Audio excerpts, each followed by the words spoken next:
Hey, this is Ashley at Homestead, and today we're going to be talking about how we built our garden from scratch. So we have a pretty big garden here. I have not calculated the square footage recently. This is actually the first year that we're going to be planting in this specific garden space. And last year, this was actually lawn. It was not what you see here now.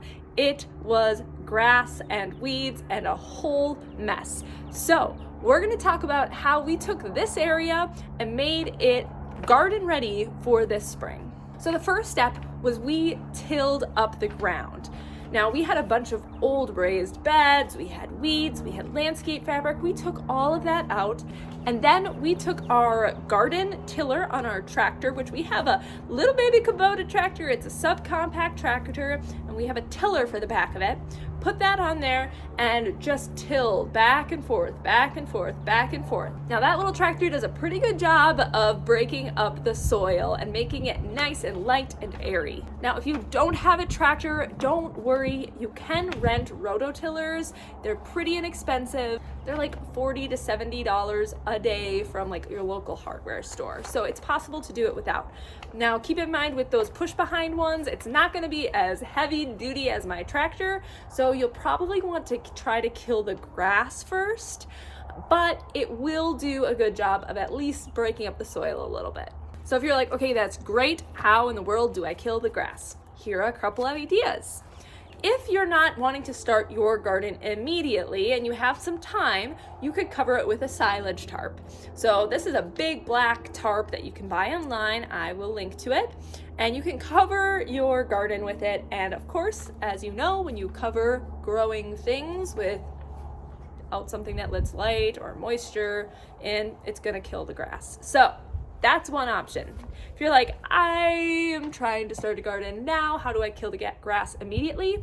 Another option is through animals. So our ducks are actually doing a really good job of killing the grass in their enclosure right now. It's spring, it's wet, it's mucky, and I'm like, we need to get them out of here so that they don't totally ruin this area.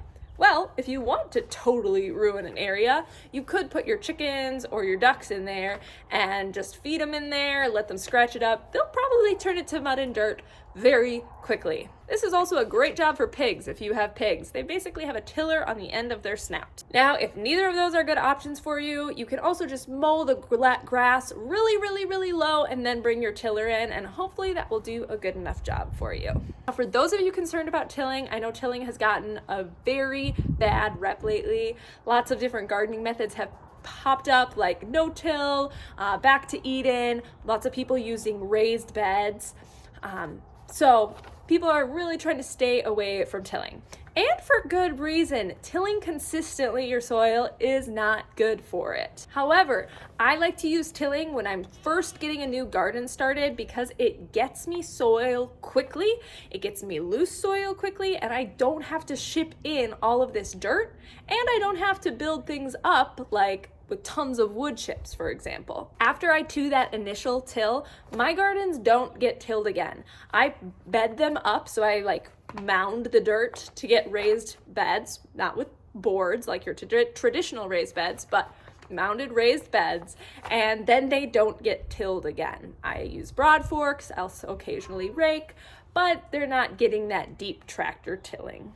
So if you're concerned about tilling, I would not worry for this initial till. Just go for it, get it done, and then you'll be done. All right, once we had the area tilled up, then we had to space out our beds. Now, the method that I use is the 30-inch bed method, which is what's primarily used by commercial market gardeners. So these are people growing vegetables at a small scale on the grand scheme of things, but a very large scale for the home gardener. We're talking a few acres of vegetables, maybe a half acre to 2 acres of vegetables.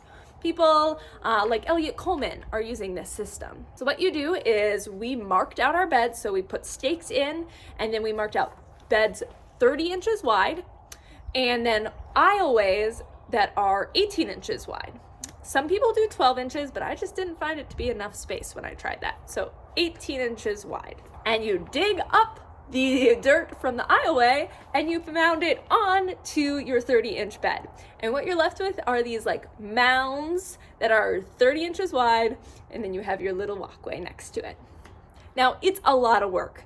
It's all manual, it's with a shovel, and you're just walking and digging and walking and digging. But once it's done, it's done. We did all of this last fall, so we could really hit the ground running this spring. So if you're watching this video later in the summer or in fall and you're like, oh, maybe I can just wait on the garden till next year. No, do it now, because you're gonna be so ready to plant next year and you don't wanna have to wait for the ground to dry out and then do all of this. No, it's so much better to prep the year before. But if it's spring when you're watching this, don't worry, you can get started. It's always better to start than to put it off. You can do this in the spring. All right, so we measured out our 30-inch beds, our 18-inch walkways, and voila, that's it.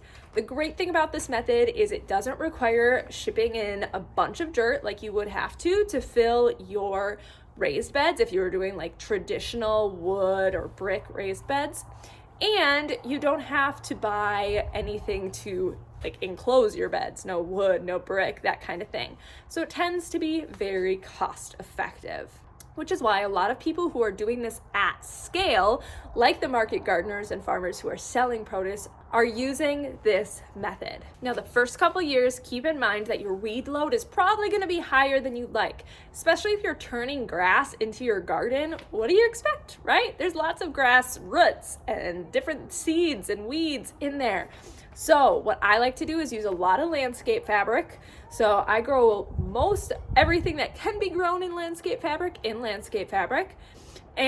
I keep that soil covered as much as possible. So if you're building your gardens in the fall, cover them with a silage tarp until spring, until you're ready to put down your landscape fabric or plant. Now, as long as you keep on top of the weeds for a couple years, your weed load will really start to decrease. So those first few years are so important. So make sure you're out there keeping on top of it, and make sure you're using tools that will help you save time, like that landscape fabric, so that you're not setting yourself up for lots of work and just falling behind and disaster. We'll be doing a lot more videos throughout the summer on trellises, irrigation systems, how I actually plant in the landscape fabric. So please stay tuned. Put your comments down below, your questions. We'd love to hear them so that we can address them in future videos. All right, until next time.